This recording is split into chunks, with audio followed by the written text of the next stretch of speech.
Joining me now is Congressman Khanna, original Justice Democrat. Congressman Khanna, welcome back to the Young Turks. It's great to be back on, Cenk. All right, great to have you. So I'm going to start with actual legislation. Yes, actually last week we were talking about something that the Democrats were proud that they were passing, which is the ability of the government to negotiate drug prices. And there was a little bit of a kerfuffle within the Democratic Party about how many drugs should be included. I believe that the progressive camp got leadership to move from 25 drugs to 35 drugs. Isn't that a tiny amount of drugs overall in the landscape of American healthcare?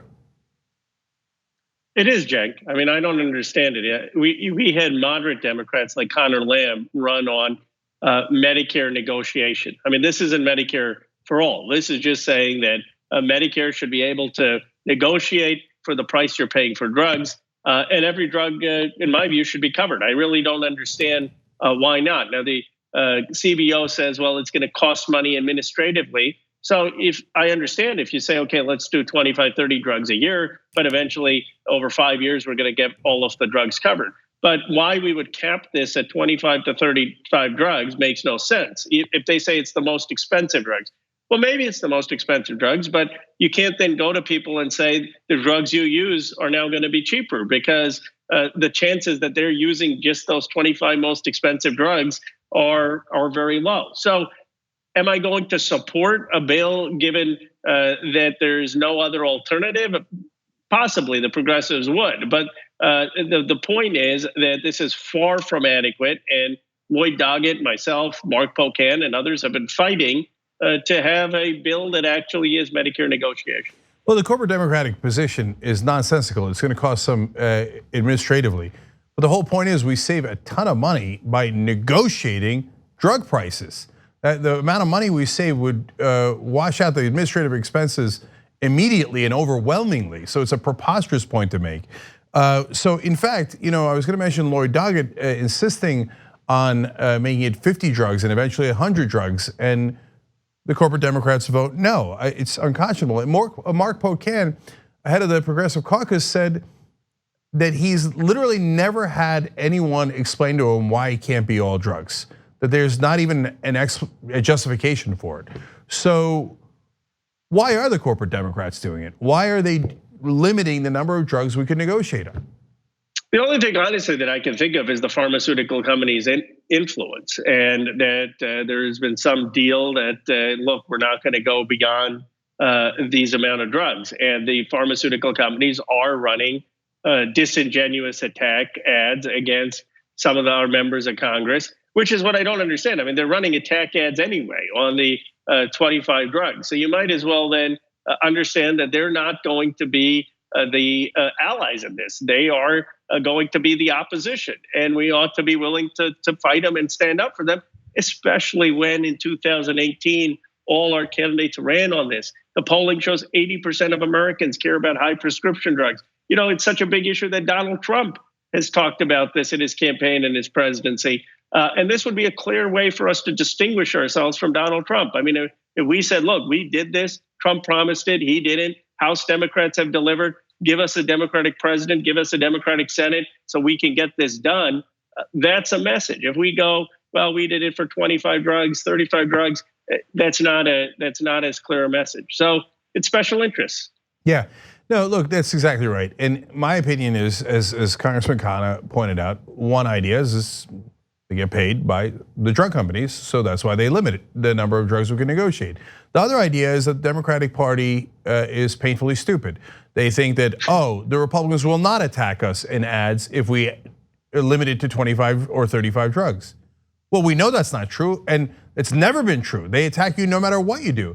And Congressman Khanna, along those lines, is it, if you keep it to 35 drugs, will Mitch McConnell allow for a vote in the Senate, and will you guys win on this issue? No, and that's the other thing. And Lloyd Doggett and Mark Pocan at Progressive Caucus meetings, and I have raised this. We say, okay, is the president going to sign the deal? Is McConnell going to sign the deal? If you came to us, I mean, we're not unreasonable people. If you said, look, yeah, we wanted everything, but we've got to get the bill across. And this is the only thing the president has agreed to sign. And McConnell has agreed to move. And we want to put the country first and people first. And so take the progress. You'd get a lot of progressives being reasonable. But here is what we can't understand. I mean, McConnell isn't going to move this bill. The president isn't going to sign this bill. We've got no commitment from the White House. So we're literally negotiating against ourselves with the pharmaceutical companies. I mean, that's what this whole process is. Because you're negotiating against yourselves, but the corporate Democrats aren't. They're negotiating on behalf of their drug company donors. Look, it's easy for me to say that, but I'm curious, Congressman, what happens behind the scenes in Congress? So when Lloyd Doggett proposed an amendment that would increase the number of drugs, we saw that a lot of Democrats were publicly upset at him, saying basically, how dare he? And that's just what they leaked to reporters. Well, what happens behind the scenes? What kind of pressure did they put on you guys to say, basically, how dare you? They put a lot of pressure, and I supported Doggett doing that, as did some of the Progressive Caucus. But they berate and push back in caucus meetings. They say that this is not being a team player, that this isn't looking out for the caucus's interests. And I admire Doggett for standing up for his principles. And what we're asking for is an honest explanation about why this compromise was made. And again, no one is criticizing the effort, and people are saying, fine. I mean, it's better than nothing. But what we're trying to understand is why you couldn't just have a clean bill that said we're going to negotiate for all drugs. And again, look, some of it is about staffing up, and if it takes more time, fine. Have, Bernie Sanders' Medicare For All would be a 4-year period. No one is saying you have to do it in 6 months. But why are you limiting it to 25 to 35 drugs and creating that precedent? Yeah, look, Congressman, you were the first to start and be the first member of Just Democrats. I think it's time for the Justice Caucus, because that what triggered that for me was your answer. Why are you hurting the team? What team?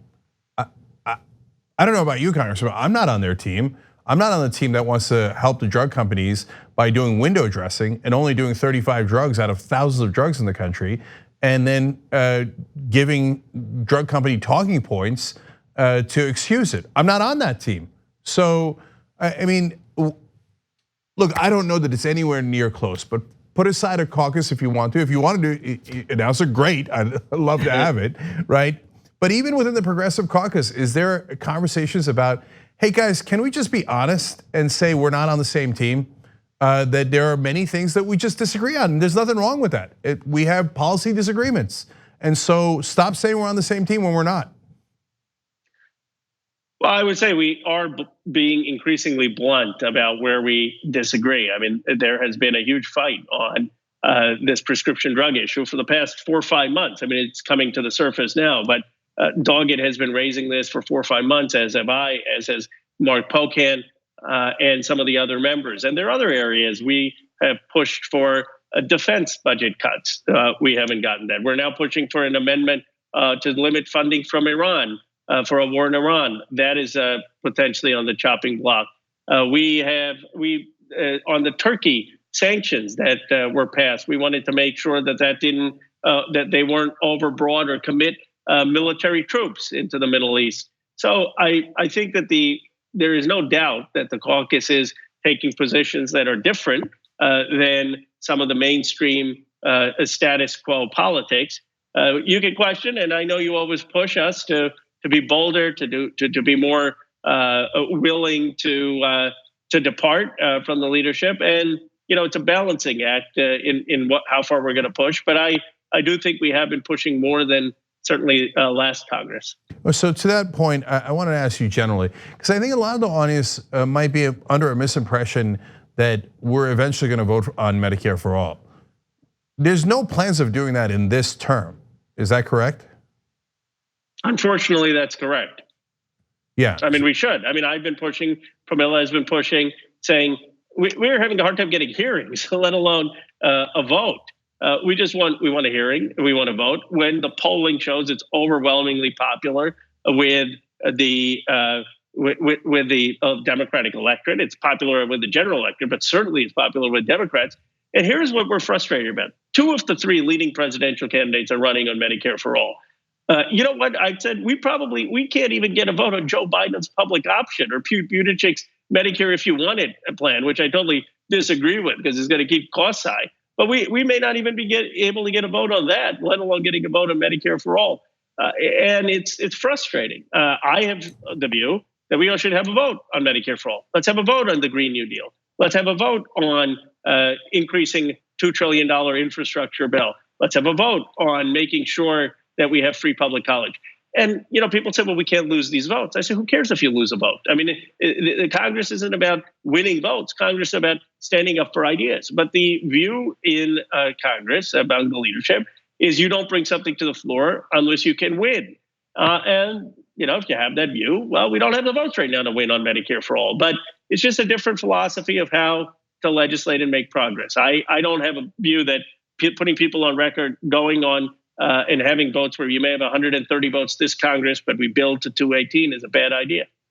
That's exactly right. Look, the last part of what Congressman Khanna said there is so important. You fight for ideas and you continue to have votes until you get to the majority, until you win the vote. Of course, you want to win the vote in the beginning, eventually, but you're never going to win it if you don't have it, if you're never ever going to vote on it. And so, Congressman Khanna, we had the House flip over to the Democrats overwhelmingly. And I think a lot of people might have thought that you guys were going to vote on progressive priorities. And so far, it sounds like in this term, you're not going to vote on any of them. Medicare for All, Green New Deal, College for All, none of them. So if that's the case, are we even sure that if a progressive won the presidency, Elizabeth Warren or Bernie Sanders, that you'd vote even then? Couldn't Pelosi say half my caucus is corporate Democrats and they take their drug company money and they don't want to vote? They don't want to vote on Medicare for All, so I'm not going to vote on Medicare for All. Well, first, just to be balanced, there are some progressive policies we have gotten through. The $15 minimum wage. There was a strong campaign finance bill passed that would overturn Citizens United, that would move towards democracy dollars, which would give every citizen $50 to vote and try to outlaw private money. It didn't go quite that far, but it was a step in the right direction. The Equality Act was a strong act to give people, LGBTQ citizens, equal rights. So there has been some progressive progress, but I agree with you, not nearly enough, and not the signature issues of Senator Sanders or Senator Warren, free public college, forgiving student debt, infrastructure spending, Medicare for All. None of those issues have had a vote. And you're right to be concerned that if we had a progressive president, it's not going to be automatic that the House or Senate would vote for their policies, which is why Senator Sanders talks about building a movement. And he understands that putting a person in the White House is wholly insufficient. It would be like if you had a great quarterback and you didn't have anyone on the offensive line, you didn't have any good receivers, you didn't have a running back. The quarterback can do a lot, but probably not going to get the ball in the end zone. And so it's going to take a movement of people across this country. It's going to take leaders in Congress and the Senate and to get this progressive agenda through. It's why, when people say, what do you want to do, Ro? I say, if we're fortunate enough to get a progressive president, I want to lead in Congress so we could actually get things done, because we need people in the House and in the Senate. That's exactly right. The idea that we might win the presidency and Pelosi and Schumer might block all of our priorities anyway is maddening, but very, very real possibility. They could both say, I don't care what the people wanted. I don't care what my so-called president wants. I'm not going to even forget winning a vote. I'm not even going to allow a vote on Medicare for All or Green New Deal. That is entirely possible. They have never, ever said that they would allow a vote on that. So, and I don't know any reporter that's ever asked them. So that's the insane Alice in Wonderland issue that it's a world that we live in right now. It's a fair question, but it's when Bernie Sanders talks about a political revolution. If you want change of the kind that we're proposing, a new progressive era, like you saw in Roosevelt with the New Deal or the progressive era in the early 1900s, you need not just a president, you need a movement, and you need a whole new generation of Justice Democrats in Congress, in the Senate, or at least people fearing the Justice Democrats are going to run in their districts, and that there be some consequence. And that's why some of us have been pushing for these votes, because right now people get away with not having to take a clear position, and it doesn't even allow for party competition and primaries, which I think are a good thing. Absolutely. All right, Congressman Khanna, for fighting for the people as usual. Thank you for joining us. Really, really appreciate it. Well, Cenk, thank you. And you were the talk. I was at CPR, which is a progressive policy think tank, and two people had mentioned that I was going to be on your show. So you have now seeped into the Washington, D.C. think tank world. All right. Well, wait till they get a load of me. All right. Thank you, Congressman. Really appreciate it. Thank you.